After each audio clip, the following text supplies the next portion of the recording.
Welcome to Trailblazer Game Day, everybody. Devin Dixon, Paul Ratliff getting you ready for kickoff here on the Fan Sports Network and Trailblazer Sports Vision. And here we go, another UAC football game, Paul, as Utah Tech gets ready to take on North Alabama. The Lions coming out to Greater Zion Stadium. Should be fun. And obviously a very, very winnable game, which is exactly what the doctor ordered for Utah Tech after losing 28-7 last week in the battle for the Axe against Southern Utah University. Austin Peay comes in 5-3 overall, but they've only got that one conference win so far, and Utah Tech is 0-4, looking for conference win number 1 on the young season. Paulie, the Lions, man, should be a fun one this afternoon here in St. George.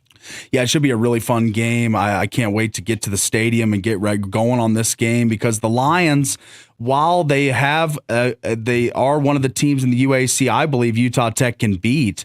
They've been struggling as of late. They're 2-6. I feel like this is a winnable game for the Trailblazers at Greater Zion Stadium today. Yeah, it's going to be interesting to see if they can get some explosive plays. It's going to be interesting to see if they can win the turnover margin today. Those are two things that they didn't get last week against SUU, which are going to be important. And then they got to contain a dual threat running back that's a quarterback, because this kid Destin, he is a dual threat in every sense of the word, and it's going to be a little bit different than what we saw last week, where SUU pretty much just gave the ball to Josh Dye and they got downhill and he ran for over 200 yards. It's going to be a different game. Destin Wade, number 5 on the film, for anyone that's been keeping up with North Alabama in anticipation of this game.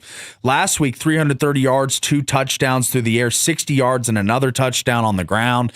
This is a legitimate, scary threat to score every time he touches the football. So the Trailblazers got to be ready. Gap discipline, eye discipline, a lot of eye candy in the backfield with the Lions as well, kind of trickery and deception. So I really think that if they key on Destin, keep him in check, keep him in the pocket, I think there's a good chance the Trailblazers defense has a good day. Again, 2 o'clock kickoff getting you closer. If you're out and about right now, you want to head over for an afternoon day at the stadium, you can. I think GA tickets, $10-15, not too expensive. And 2 o'clock the kickoff. Here inside the pregame show, we're absolutely loaded today. We're going to hear from Asa Chapman. Yeah, he had a good week. He was kind of the bright spot for the offense against SUU. He did. He had a real nice game out of the backfield, receiving, running the football last week, which the Trailblazers had a tough time running the ball, but out of the backfield, receiving 9 catches for 63 yards and another 41 on the ground. Over 100 total yards for Asa last week. So let's chat with him about that. Also, Jeremiah Jamo, and you remember his father. He went to Utah State. I believe. Or is it a cousin? Adi Jamo. Yeah, he played for the Redskins for a little bit. Played for the Redskins back in the day. Utah State. Yeah. Yeah. I think it's actually his father, if I'm not mistaken. Okay. Yeah, and we'll chat with him a little bit about that. He says him and his dad talk all the time, and yes, there's expectations, but Dad's a big fan. He's the second youngest in his family, and Utah Tech excited. He's been a playmaker for the defense, quite a ball hawker. Also stopping by here on our segment of Trailblazer Game Day, Coach Moynihan. Coach Moynihan, who is the defensive coordinator. I thought the defense was the bright spot last week, albeit a 28-7 loss. When you look at what SUU have been scoring, they've been scoring 40+ points almost every single game, it felt like. The lowest output of the season on offense for the team. Well, second lowest output. There was only one game they failed to reach 28 points earlier in the season. So, but yet still not enough offense to keep up with the T-Birds. So defense, probably the bright unit for the Trailblazers right now. The special teams and the offense struggled last week. So if special teams and offense can get going this week, Paul, expect for this to be a much tighter game with the Trailblazers having a chance to win it. I mean, the Lions come in as a 2-6 team overall. Yeah. Blazers 1-7. That's right. So this is a matchup of two comparable teams as far as the UAC standings go. But, I mean, there's still some really talented football players on both sides of the ball here. So this should be a really fun game that we're getting ready to leading you up to kickoff here. And I think it's going to be a fun one. Greater Zion Stadium. We saw a great crowd from the Stampede and the general admission seats last week. I'm hoping as we see a lot of people getting ready for this game, an afternoon game, perfect time to take the family out. So I'm hoping we're going to see a packed Greater Zion. Yeah, it should be fun.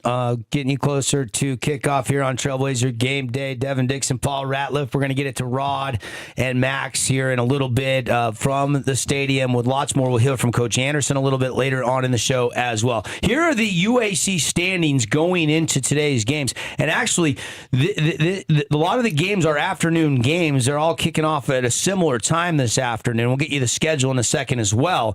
Tarleton State still the cream of the crop, 5-0 in conference, 9-0 overall. They are up to number 2 in the latest FCS polls. Abilene Christian is 3-1. That one loss coming to Southern Utah University. 4-4 overall. Austin P 3-2, 5-3 overall. West Georgia is 3-3, then 6-3, and then there's Central Arkansas at 2-2 in conference. SUU is 2-2 in conference. Then Eastern Kentucky 1-3, North Alabama 1-3, and unfortunately, right now Utah Tech, if they can't win this game, they're going to stay in the cellar in the UAC conference. Right now they are 0-4. That's why I almost feel like, Paul, this is a must-win game for the Trailblazers. I think so too. Imperative that they come out with a great effort in the first quarter. A little flat to start the SUU game, I thought. Coach Anderson thought as well. So I think we're going to see a lot more intensity in the beginning of this game. Start fast, play with a lead. That's when the Blazers are at their best. The schedule looks like this. Utah Tech, North Alabama here at 2 o'clock Mountain Time. Then you've got Abilene Christian, Tarleton State, the 2 top teams in the conference. They meet. That's a marquee UAC game. That's also kicking off here at 2 o'clock. 3 o'clock Mountain Time, Central Arkansas at Eastern Kentucky. 6:30 tonight, SUU hosting Austin P. So those are your 4 UAC games today. Let's play some football. Of course, we know next year we will not be playing in the UAC. Utah Tech and SUU, for that matter, going to the Big Sky Conference. The big news earlier this week, Utah Tech found a home for their men's soccer program, and, Paul, they found a home for their baseball program. We had Ken Beezer on the show earlier in the week. The press release came out. They are going to be joining the Mountain West. So Big Sky in 15 sports, Mountain West in 2 sports, basically. Yeah, it's big news, and it elevates the profile of Utah Tech University, not just the athletics, but the profile as a university as a whole. So I love the move. All 17 varsity sports now have homes, so that is awesome to see and awesome for the athletes as well. I take that back. Not all 14 are in the Big Sky. 13 are. There's the swim team is in a different conference, but but they've made it work. All got homes. Yeah, and for baseball and soccer, that is a great fit into the Mountain West Conference. That'll be happy. We won't see the baseball team play conference games against teams like UNLV, though, till the spring of 2027. That's right. All right, exciting stuff. Got to take a break. Trailblazer Game Day. We're off and running. Lots coming up. When we come back, we'll hear from a couple players. Then after that, Coach Moynihan will join us on the show. And then Paul and I will get you some final thoughts here before we sign off. Stay with us. Trailblazer Game Day continues on the Fan Sports Network, Trailblazer Sports Vision.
My guy Asa Chapman stopping by. Asa, how we doing? Great. How you doing? Doing good. California kid out here in St. George, Utah. Cali ball, SoCal. Let's go. Shout out to everybody back at Murrieta. Yeah. Shout out everybody at Murrieta, Lake Elsinore, my guys in Corona. Shout out my parents. There you go. Yep. There you go.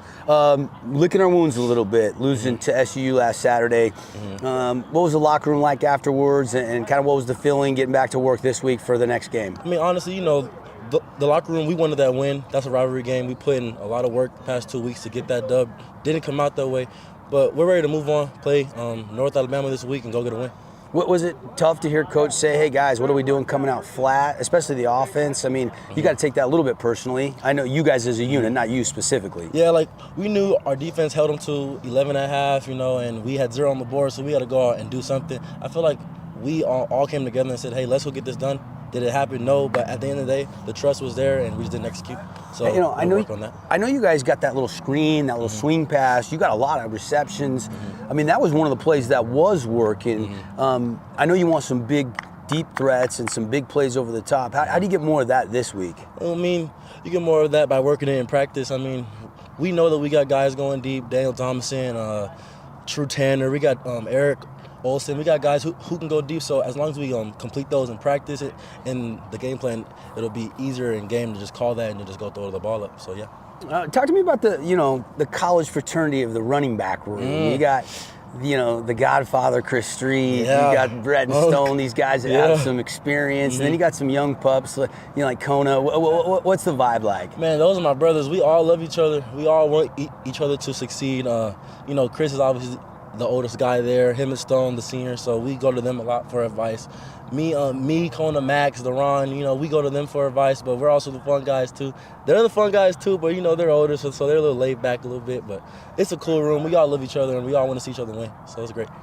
Asa, what are the thoughts? Without giving any secrets away, what are you guys working on in practice that makes you feel confident about Saturday and getting win number 2 on the year? I mean, working on just being efficient, being good on first and second down, so then we can be good on third downs, keeping it easy and simple, not doing too much, not doing anything that's not out of our game, because we game plan for the other team, but we have to keep our own identity and just keep working on those things and sharpening up the details. Is it tough right now with just the one win? Is that grind on you and your teammates, or are you guys staying positive and the coaching staff's done a really good job keeping everybody up and focused? Yeah, I mean, we all trust each other. At the end of the day, we have one win, but we know what we can do. Have we done it as much as we should have? No, but at the end of the day, you got to keep pushing, got to keep going forward, and there's no doubt in our mind that we can go this week and go get a win and then keep that momentum going forward. So we just got to focus on this week right now and go get a win. All right. You going to have some friends and family in the stands on Saturday? Yeah, my mom and dad come every week, and sometimes my Uncle Greg, so appreciate them. They're always there. But besides that, just those 3, but they're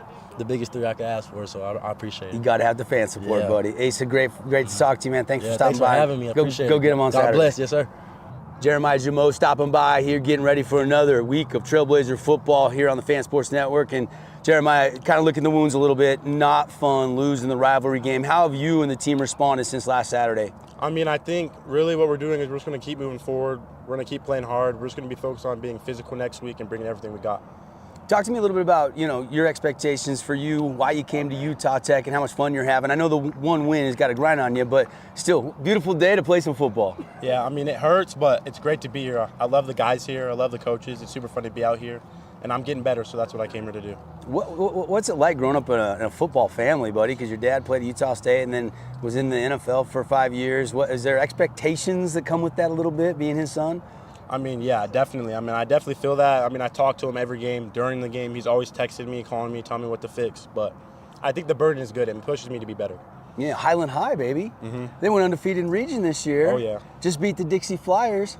They're going to be in Hurricane Friday night for some football on Halloween. Oh, yeah. Hopefully I'll be there to watch that. You keep in touch with some of the old coaches and teammates? Oh, yeah, all the time. I love it. Island Rams, Hurricane Tigers. We'll have that game Friday, 4 p.m. on the Fan Sports Network.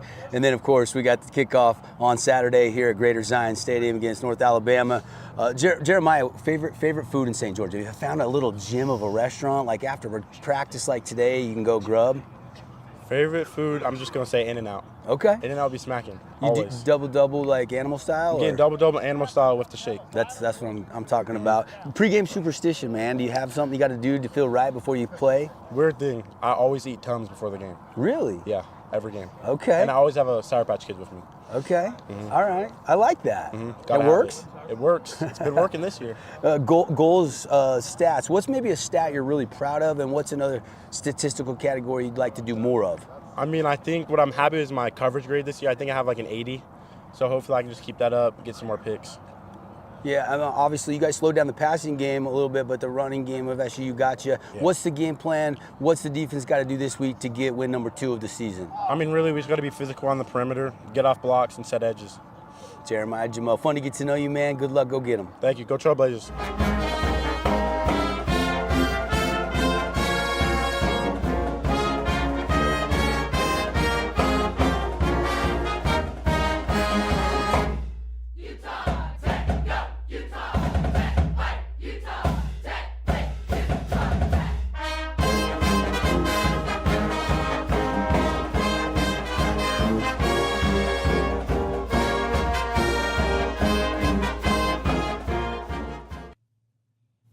everybody. Coordinator's Corner here, getting you ready for kickoff. Utah Tech hosting North Alabama, and defensive coordinator Coach Moynihan joining us now, getting ready for a 2 o'clock game against the Lions. And Coach, good morning. How we doing? Good. Thank you guys for having me. I love it. First and foremost, let's go back to last Saturday. I thought the defense played well against SUU, held them to the second lowest point total of the season at 28 points. What stood out to you about last week's defense against the T-Birds? Yeah, I mean, I think the guys overall played hard. It was important to them to put on a good showing, and we talked all week about, hey, we got to make sure that we keep 28 bottled up and be able to keep that quarterback in the pocket. And outside of a few plays, one of which really hurt us, they did that, and I was pleased at the end after they recovered the onside kick. Like we stood up in the red zone and held them to 3 there, which I think kind of speaks to the character and the fight of the guys. Yeah, and obviously they put together a few drives. What were they doing offensively that in game you kind of had to counteract? What in-game adjustments did you have to make to try to give your offense more and more chances to get back in that game? Yeah, so I think what they tried to do to us was essentially challenge us on the inside in terms of the inside handoff to number 28, but then also making sure that they had some type of threat to out-leverage us on the perimeter. And so it was really making sure that, all right, hey, if I was part of that perimeter piece, I couldn't get influenced by what was going on inside. And then they also did some things formationally, especially on 2 of the long touchdown runs, to have some players who were ineligible and kind of out-leverage us to the strong side of the formation. So that's been something that we've been working this week, to try and be able to position ourselves better there. And Coach, you talk about the big runs, one of them 92 yards. What does the defense have to do to eliminate the big plays, the chunk plays, the explosives, whatever you want to call it? Yeah, I think it's really about 2 things. I think number one, in terms of like the guys up front being able to knock it back, reset the line of scrimmage, prevent a tailback from being able to kind of stick that foot in the ground and accelerate through the line of scrimmage. And I think from a second level standpoint, it's about playing with leverage in terms of taking on whoever's coming up to block me, making sure if I'm supposed to be inside of him, I'm inside of him. Conversely, if I'm outside of him, I'm outside of him. And then from a pursuit standpoint, making sure that, all right, hey, I'm not overrunning the ball, underrunning the ball. I'm taking kind of the correct angle. I'm able to adjust as the play unfolds.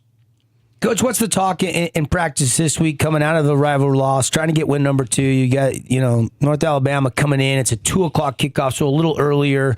All the previous games have been night games here at Greater Zion Stadium. Is there an emphasis on takeaways or just tightening up rolls, or is it something schematically that the Lions do that you guys are going to have to be prepared for? Take us through kind of what the emphasis has been this week getting ready for that next game. Yeah, I think the emphasis has been twofold. Where, to your point, like we did not have any takeaways on Saturday. That was very much part of the difference in the outcome.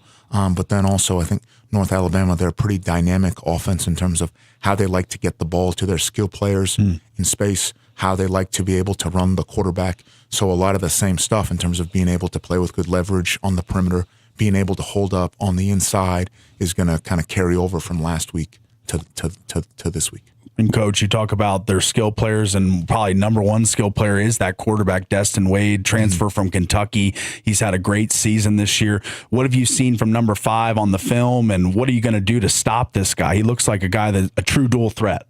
Very much so. Very much so. Where he's, to your point, he's big. He's a good athlete. He executes their offense well. When they try and be able to challenge a defense with shot plays, shot throws, he can be able to deliver the ball. From a drop back standpoint, he can create second and third looks with his feet. And so I really think it's twofold. It's being able to say, okay, hey, here are the players that we have to take away. All right, hey, here's how they try and be able to create success with those players. So being able to learn the offense, learn their personnel, and then understand our plan to counteract it.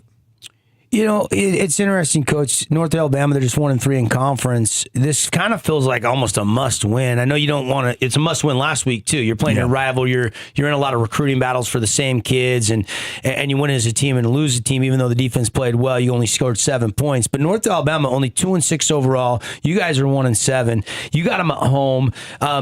Do you see a pep in the step? Do you see the energy in practice? Is the locker room still fired up to go out there and play? Because this looks on paper like a game you guys can go get.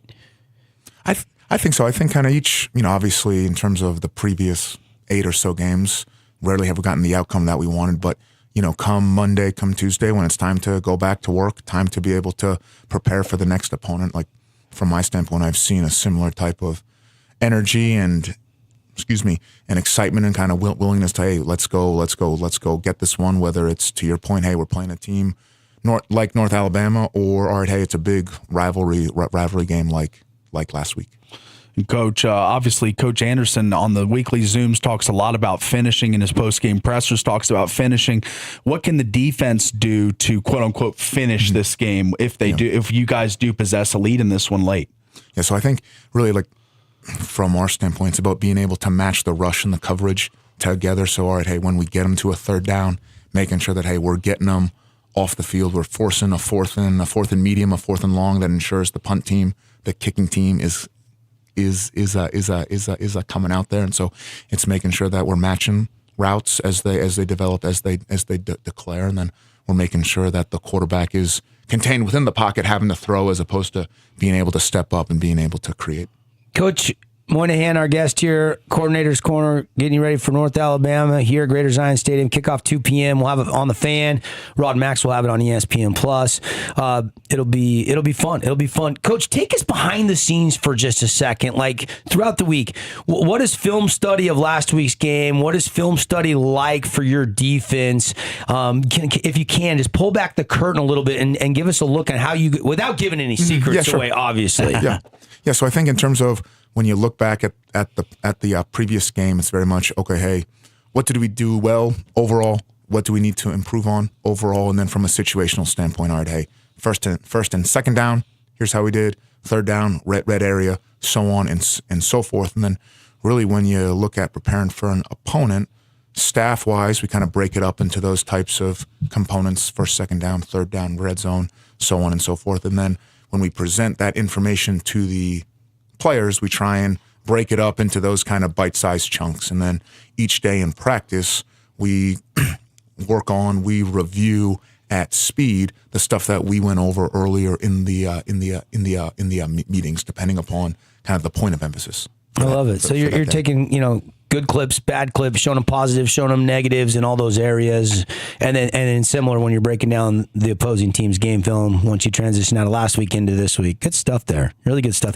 Who's been kind of from a film study, is there a guy or two on your defense you're like, these guys have a high football IQ? Is there a couple guys that come to mind when I say that? Yeah, so I think our safety number 1, Justin Houston. Yeah. He's someone who you can kind of put a lot on him mentally on the back end there. And then I'd say another guy, or two guys really that you don't necessarily think about from like a preparation from a film study standpoint, but I think it really pays off, is Leighton Tanavasa and then Marley Sagapolo up front, where they seem to have, as the game goes on, a really good feel for, all right, hey, when the offensive line makes this call, here's what we can expect, or when these guys are leaning, or standing in a certain type of way, being able to anticipate what's going to happen. Yeah, and Marley's like 9th on the team in tackles, but the guy that you mentioned first, Justin Houston, he's 2nd on the team in tackles. Yeah. Coach, I've always felt that offense is more of an execution thing and defense is more of an effort thing. And it's clear, even though in the 28-7 loss, it never looked like the guys quit playing hard. They were playing every play like it was their last. Like, is that mentality been embodied by the team, in your opinion, throughout this season? I think that's something that you try and instill, but then kind of to your point, there is a temptation based on circumstance, based on context within the game or within a practice, where you can have the temptation to take your foot off the gas. And I think that's where, from a coaching standpoint, you kind of want to chart those instances so that way, hey, if there are repeat players or repeat situations, you can address that with those guys. But then you're pointing out on film examples of, all right, hey, good effort, good intensity, regardless of what's going on in the game or practice. And then conversely, all right, hey, when we kind of let those external factors get the better of us. Coach Moynihan with us here, Coordinator's Corner, getting you ready for the North Alabama game. Coach, the takeaways, is that a key this week? Only 8 all season, 5 picks, 3 fumble recoveries.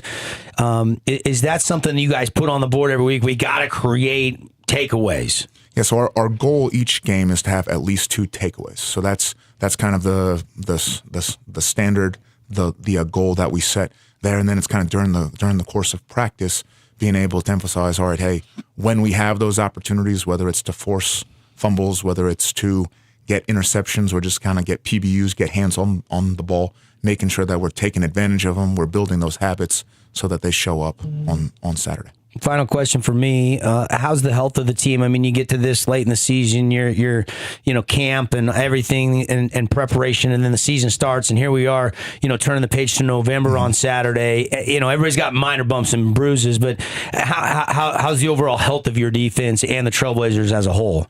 I'd say it's always a work in progress. You're always trying to, all right, hey, the guys who are hurt, you're trying to, within reason, be able to get them back in a reasonable amount of time to be able to help out the team, but then also, all right, hey, if there are certain at-risk guys, being smart during the course of the week about whether it's from a lifting standpoint or from a training room standpoint or from a practice standpoint, making sure that we're able to get those guys to the game, ready to play. You're just hoping you got more guys available than more guys out, right? You just give me 11 that'll go fly around and fly for the football and do their 111s, and let's go find a win. It'll be Saturday, 2 o'clock kickoff. Here we go.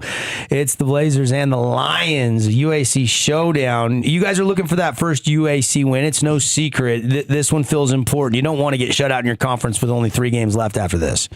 Absolutely. Good stuff. Coach, thanks for coming by. Great to catch up with you, pick your brain a little bit, and good luck on Saturday. Utah Tech, go! Utah Tech, fight! Utah Tech, play! Utah Tech.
Hey, welcome back, Trailblazer Game Day. Devin Dixon, Paul Ratliff hosting. Congratulations to Caden. Caden usually co-hosts the Trailblazer Game Day show. Him and his wife just had a baby, so congratulations. So Paulie filling in today. We're getting close to getting it to Rod and Max, and you'll hear from Coach Anderson with the final word, and then kickoff coming here, 2 o'clock Mountain Time, as the Lions of North Alabama come to Greater Zion Stadium to take on your Utah Tech Trailblazers. Paul, final thoughts. A lot of fun talking to Coach Moynihan. Yeah. You heard the interviews with Asa and Jeremiah Jamo. Obviously, a win is in the cards. A win is big time necessary here to get kind of on track and get win number 2 and their first conference win for Utah Tech of the season. It'd be a building block for the program. Obviously, just 1 win last year. It'd be nice to stack up 2 this year, show forward progression in the Trailblazer football program under Lance Anderson. So I think today's task is heavy. You're looking at an offense averaging almost 35.9 points per game. Got to keep keep them hemmed in. Got to keep Destin Wade in the pocket. I think if they do, if this is a lower scoring slugfest, I think that's what Utah Tech wants. And I think they might have a puncher's chance to win this big home game at Greater Zion Stadium. I can't wait to get going. All right, give me an X factor. Give me an X factor for the Trailblazers on offense. Give me one on defense. If they shine, you think the Blazers win? Yeah, that's right. I'm going to go Daniel Thomason. I think he's a red zone threat. If they're down there, I think they should target him, find him open, try and get him in the end zone. And then defense, Dallin Avea. Been a guy that has got some sacks, been a disruptor, a havoc creator. I think he needs to create havoc in the backfield to have success against the Lions run game. So I think those are my two X factors. Mine would be just quarterback play. Yeah. I don't care if it's Reggie Graff or Bronson Barban. They've got to get better quarterback play, and they got to get some explosive plays. All right, that's going to wrap things up for us here. Trailblazer Game Day will continue, though, on the other side. Thanks to Coach Moynihan for joining us. Thanks to Asa Chapman for stopping by. It was great to chat with him. Jeremiah Jamo as well. For Paul Ratliff, Devin Dixon, we're going to get over to Rod and Max for more of Trailblazer Game Day. And then the kickoff coming. Utah Tech and North Alabama live on the Fan Sports Network and Trailblazer Sports Vision. Hey, win on me. 1, 2, 3. 1, 2, 3. Fucking go! How about that? Touchdown, Trailblazers. Touchdown, Trailblazers. Welcome to Trailblazer Kickoff, presented by Camping World of St. George. Your next great outdoor adventure begins under the big American flag. Let's go! Utah Tech in search of their first conference win and looking for their first ever win against North Alabama.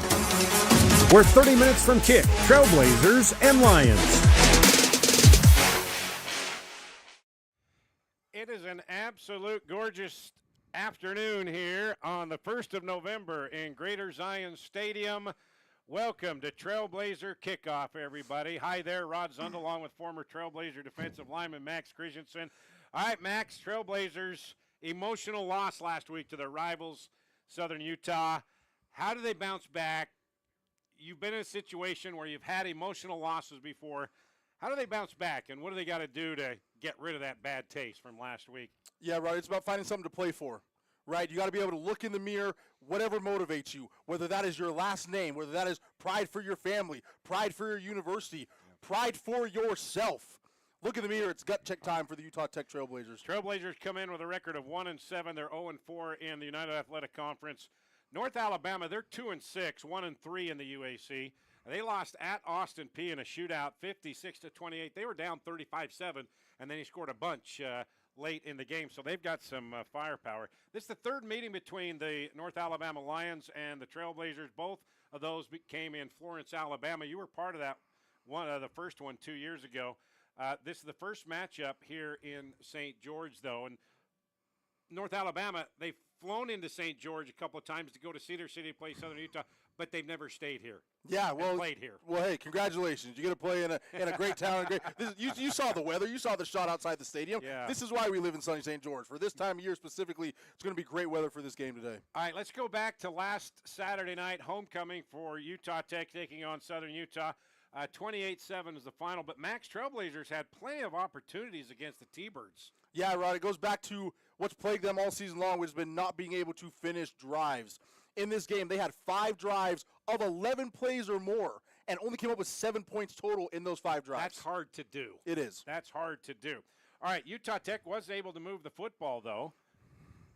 Yeah, they were able to move the football with some short passing games to the running backs like Asa Chapman, Chris Street, and Bretton Stone, which is basically an extension of the run game, right? Chapman had a career high of 9 receptions and had 104 all-purpose yards. While that worked against SUU, the Trailblazers are going to need to take more shots down the field. They've got to be able to stretch the defense this Saturday in order to get some chunk plays and get in the end zone. All right, you see both teams out on the field getting ready as we're under 25 minutes till kickoff. This is the final home game of a 3-game homestand. Trailblazers have been home for a month. Next week they'll hit the road for first of 2 at Abilene. Then they'll wrap up the road schedule 2 weeks from today at West Georgia, first ever meeting in the state of Georgia. Now, Max, for the Trailblazers defense, they allowed 238 yards rushing against the T-Birds last week. Today they'll face another quarterback in Destin Wade of North Alabama, and he loves to run the football, and he does it very well. He does do it very well. He hasn't been such a prolific passer this season, only passing for about 121 yards per game. But like you said, he likes to run the ball, rushed it 11 times per game. He's the team's second leading rusher. Last week he had 14 carries for 73 yards. The Trailblazer defense needs to keep him in tight and not let him get loose. They need to force the Lions to throw the ball down the field. If they can do that, they'll have a good chance of getting the W. But the Lions are a pretty good running team, averaging 191 yards per game, and the running back, Javian Allen, is their leading rusher, averaging 5.8 a carry. They could not stop the run last week, though. Austin Peay racked up 226 yards on the ground, Max. A lot of those coming from the quarterback. Same type of plays that Utah Tech likes to run with Reggie and with Bronson Barbin, the RPO, fake to the running back, and take it around the right edge. Yeah, absolutely. A lot of those plays, like you said, they're very similar to what Utah Tech likes to run, kind of that run-pass option. And so we'll see how much Reggie Graff gets involved in the offense today. Austin Peay last week, their quarterback had 12 carries for 73 yards against the Lions. They also had two running backs combined for 177 yards, and they were able to get those big running plays and passing plays. Both of their running backs averaged over 12 yards per carry against North Alabama. That's unbelievable. And this might be the day where the Trailblazers can get the running game going, right? You lean on that big offensive line. They've usually had two freshmen in the starting lineup all season. Last week they had three. And the inexperience hasn't really shown through. They've played pretty well up front, especially when it comes to protecting the quarterback. Let's see if they can move the line of scrimmage down the field today. North Alabama last week against Austin Peay. Austin Peay, talk about big plays. They had 6 plays of 25 yards or more, and they had 3 one-play drives for touchdowns. And that's been a problem for North Alabama. They've been able to give up the big play. So maybe that's a good sign for the Trailblazers, because Utah Tech, they want to become more explosive. They're trying to be more aggressive, take shots down the field. North Alabama struggles in giving up the big play. Utah Tech struggles in converting the big play. So this is a little bit of the unstoppable force versus the immovable object. We're going to see who kind of breaks today. Trailblazers be without a couple of receivers, Dejon Harrison and Talik Brown, two of the more quicker guys on this team. So that may limit what they would like to do in throwing the ball deep down the field. Yeah, so we're going to see what happens. Eric Olson's is probably going to be involved a lot today. The big tight end for Cade Utah. Neggett as well. Yeah, yes, Cade Neggett as well. Both tight ends have played really well.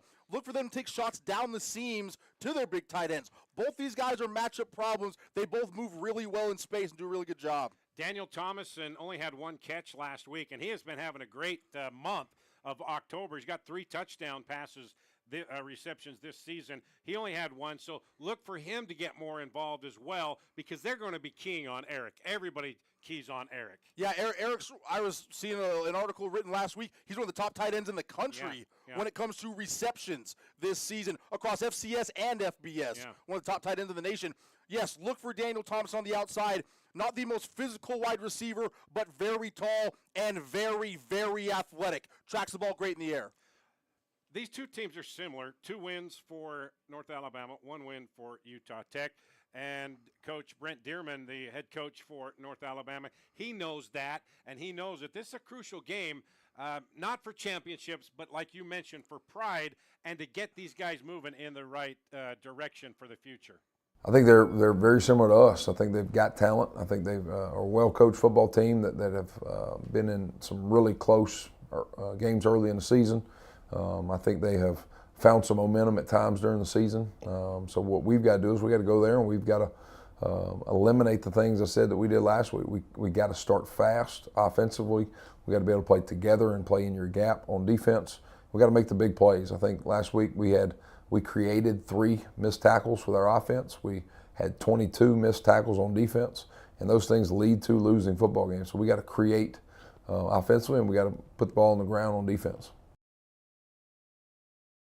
All right, that was North Alabama head coach Brent Dearman. And, yeah, a lot of similarities between these two teams. And even though there are no championships on the line or winning streaks, this is big for going into the final 4 games of the season, get some momentum to build on for next year. These are two programs who over the last couple seasons have been trying to find their way. They've taken pretty similar paths. They've struggled in very similar ways. And so this is kind of a program-defining game for both of them on both sides. And they both moved to Division I FCS level 4 years ago Exactly, as well. So yes. they're very similar. And this will be the final matchup since Utah Tech's going to the Big Sky.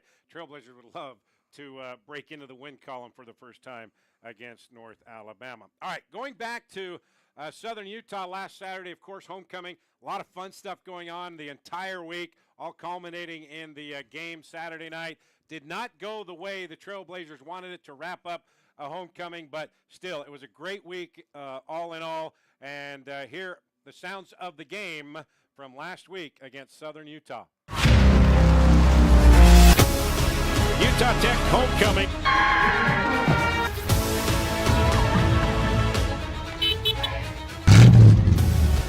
This is the battle for the end. Sellout here at Greater Zion Stadium.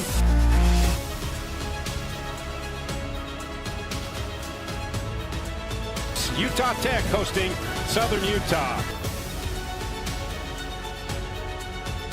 Where delicious begins. That this is where I believe that there's guys USC plays big time football. It's just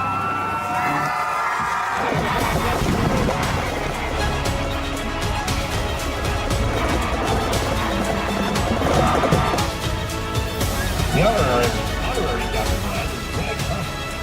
Utah Tech football.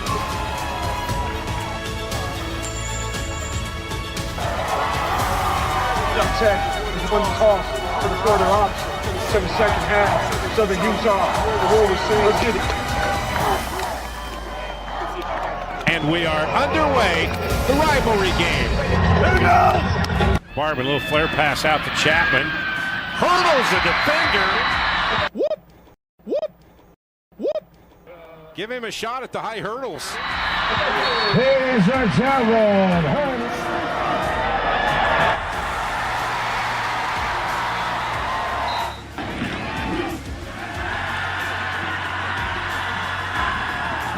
Bunch of Auburn pass. Dump off to Cape Agate. Agate gets hammered. 1, 2. It's a double doink. And that hits the post. He had a single doink, and it went out. Is no good. Hit it again. Wow. Barb, a little flare pass out to Chapman, splits two defenders, got the first down inside the 40, looking down at goal, into the end zone. Bronson Barban and the Trailblazers finally get in for 6. Barban back to Brenton Stone. He's got a lot of room. Got a first down on 4th and 10. He picks up 14.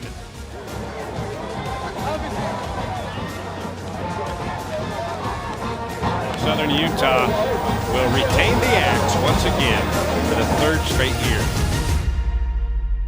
Now, Max, when you go back and look at the game with Southern Utah last week, you mentioned it earlier, 5 drives of 11 or more plays. Trailblazers left at least 13, probably 28 points on the field, and that was the difference in the ball game right there. That's a lot of points to let go. Yeah, it's rare when you see a team dominate that type of time of possession and also lose the game and lose it by 3 touchdowns.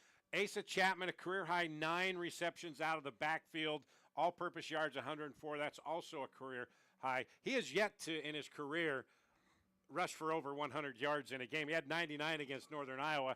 So it'll be interesting to see how North Alabama plays that, because that flare pass, screen pass to Asa and the rest of the running backs, that was wide open. They didn't even bother with that. They're saying, we're going to let you have 7 or 8 yards at a play from there. We'll stop you once you get down inside around the red zone. Be interesting to see how North Alabama plays that, because you know that they're going to try to do the same thing today. With how successful it was and how well it worked last week, why wouldn't you try and go to the well again and again until they choose to stop you? And that might be what can kind of suck this North Alabama defense up to take those shots down the field that we're talking about. Okay, teams have left the field. They're back in the locker room getting ready for kickoff. We are counting down the moments. When we come back, we will go to the film room. Head coach Lance Anderson will break down last week's game and also get to know Justin Houston, the transfer from Fresno State, just a little bit better. That's when Trailblazer Kickoff comes back. Welcome to Utah Tech University. From classrooms to cliffs and lectures to lakes. Here, we celebrate active learning, active life.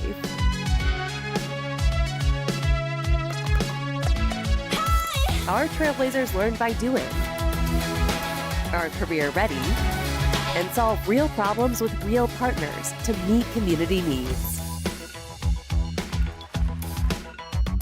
Here, students get the full college experience and choose from 300 affordable academic programs.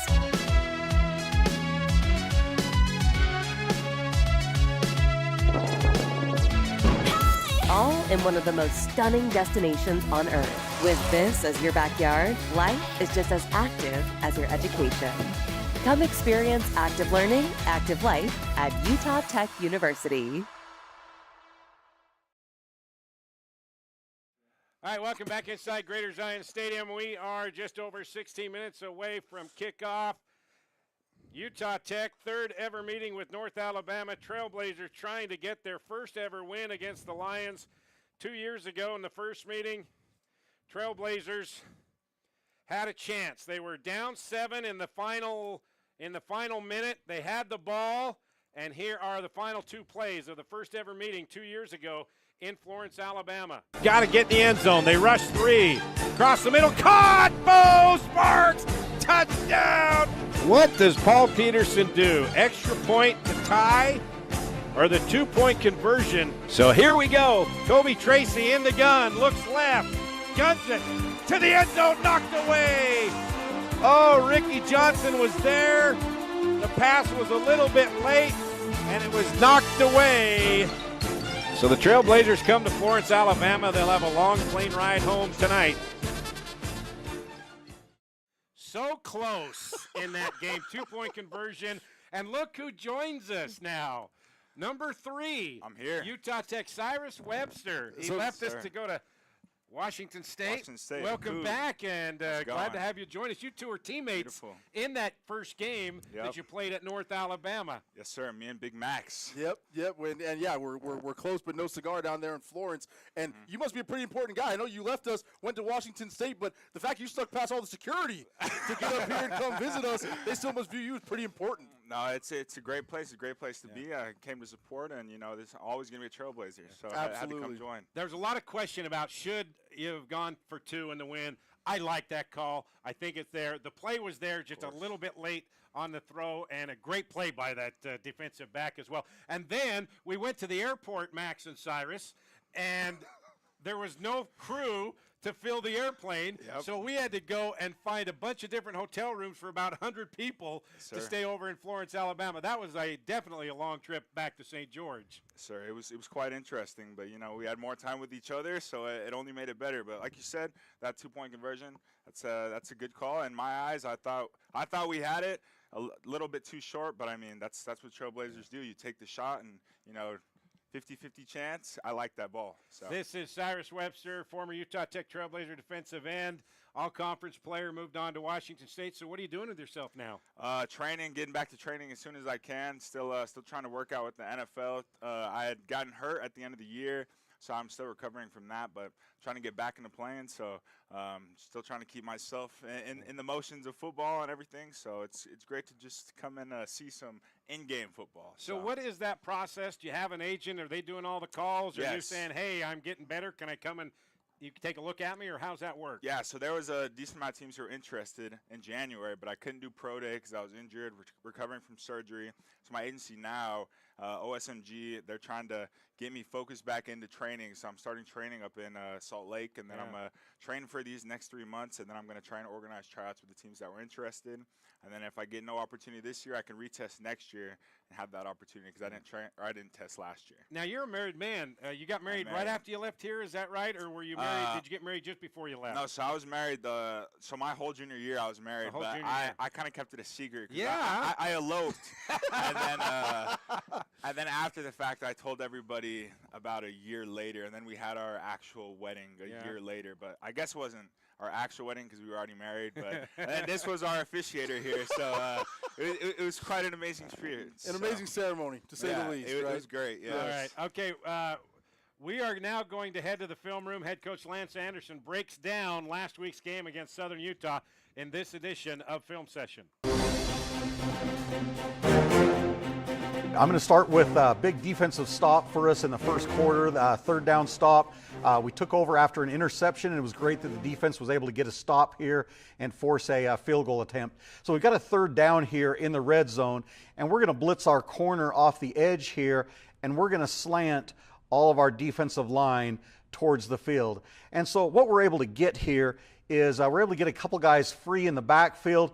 First guy misses, but we're able to get to the running back, Josh Dye here, tackle him in the backfield, and force that field goal attempt that I mentioned.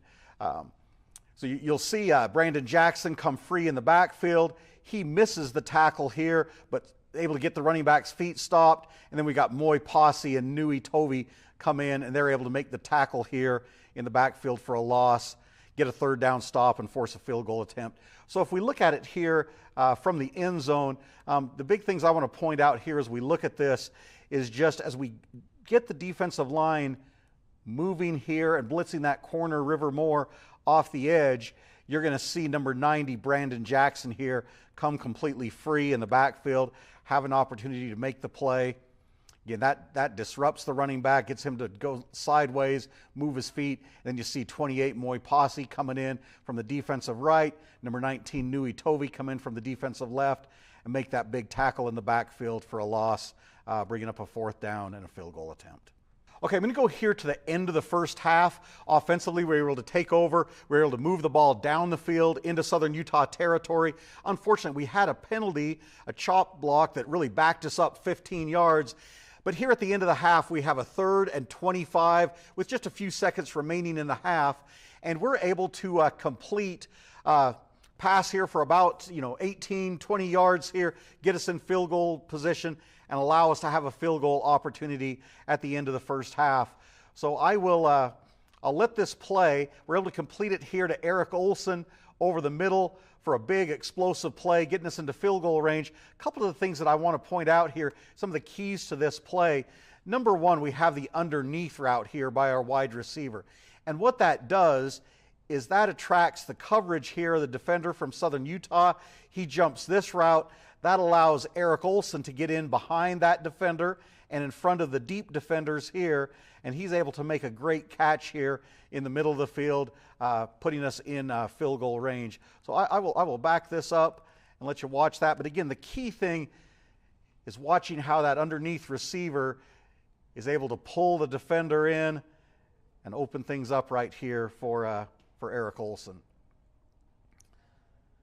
So great catch, gets it down to the 30-yard line, and gives us a chance to put points on the board before the end of the first half. We look at it here from the end zone, and one of the things I want to point out here on the end zone copy is, Southern Utah had a couple of really good edge rushers, number 7, number 57. They created some problems for us, but the thing that allows Bronson Barbin to make this throw to Eric Olson is the protection here. So you see Nolan Reynolds here on the outside, Matthew Snar here doing a really good job in protection. That allows Bronson to step up, make a great throw here to Eric, and get us into field goal range.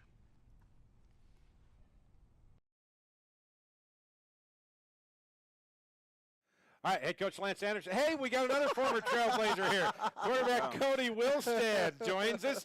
All three of you were teammates back in the early 2020s, right? Pineview guy. Shout out to your high school. West Jordan High School. West Jordan. Skyview. High School, baby. Yep. All right. So former Trailblazer Cyrus Cody. You can hear him with Paul Ratliff over on the radio call of the kickoff. Have a good call, buddy. All right. Time now for Trailblazer Tales. Fresno State transfer Justin Houston in this edition of Trailblazer Tales. My name is Justin Houston. I'm from Carson, California. I play safety here. This is my 6th year. I have 3 other siblings, one older brother, one older sister, and a younger brother. My older brother is my role model. He played at USC, and he showed me the way, and I really look up to him. For me, it's about doing what my older brother did for my little brother. I'm trying to show him the way of becoming a great man and striving to be something better. I started my career at Fresno State. I was a walk-on, and I ended up starting my freshman year and my sophomore year.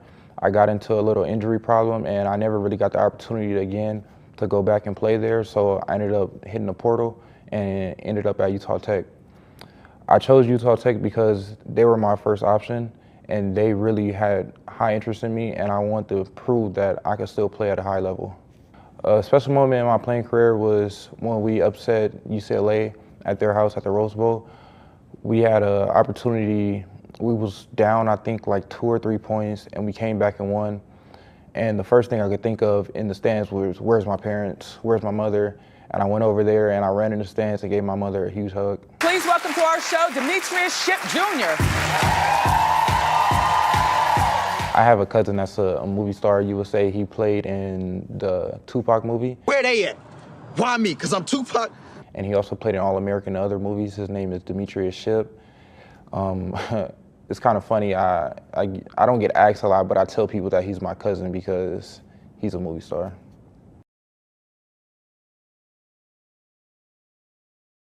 You didn't know that he had a famous cousin, did you guys? No idea. No, not at all. All right, time now for the final word with head coach Lance Anderson. Coach, what's the mood of the team this week after an emotional game last week? You know, it's been good. The guys have bounced back. I mean, it's quite good we don't start practice until Tuesday. That gave them a couple days to get over that Southern Utah loss because that hurt. I mean, the expectations were higher, but we've worked hard this week, and we're looking forward to North Alabama right now. So what's been your main focus this week? Just, again, focus, concentration, coming out here, giving our best effort. Defensively, with all of the creativity that they show offensively, the variety of formations, it's just being very sound, being able to tackle, playing with great effort. Offensively, North Alabama has a great front, so we've got to be able to deal with their front. We've got to be able to move them and create some holes in the running game. We've got to be able to hold up in protection, give our quarterback time to throw the ball. Any different tactics now saying, okay, let's just go for it. Let's take deeper shots, bigger shots down the field offensively anyway? I think each week we got to look at, what we do best and what is most productive for us. But, we've got to get more explosive plays. So we got to take those shots or, kind of create some of that and just have to finish drives. I think 5 drives of over 11 plays last week and only 7 points to show for it. We got to have the explosives and we just got to finish. So what have you been trying to do to finish those drives and get more points in practice? Again, the key thing is just it's execution, doing your job, play after play after play, and just trying to create plays for our best playmakers. Just get the ball in their hands, let them make some plays. When you look at North Alabama, they're kind of in the same situation that you are, but they've got some playmakers. It starts with their quarterback that can run and throw. They do. Destin Wade is very good athlete, throws the ball well, but extremely good running the ball, and he's 230 pounds, so he's a load to bring down. Talk about what you're going to have to do offensively to get through that defense. Yeah, we've got to be good up front. We got to be able to sustain blocks. We got to give some great effort. We've got to strain because that is the strength of their defense. And then pass protection wise, we're going to need to maybe use the tight ends, use the running backs in protection a little bit, just to make sure we can hold up, give our quarterbacks time to throw. Okay, Coach, you're on a beach. You see a lamp. A genie comes out, gives you one wish for your team. We got to get a win. That's what we need more than anything right now. I believe we are a much better football team. We're making progress, but the wins and losses need to show that. We need a win. All right, Cyrus Webster, former Trailblazer. You dressed up as Halloween. What is that? I did. That's a super luchador right there with spider puppies. So happy late Halloween, everybody. Cyrus, great to see you. Thanks for coming up and joining Max and I. We'll have the call on ESPN. Paul Ratliff and Cody Wilstead will have the call over on the Fan Sports Radio Network. North Alabama, Utah Tech kickoff coming up next.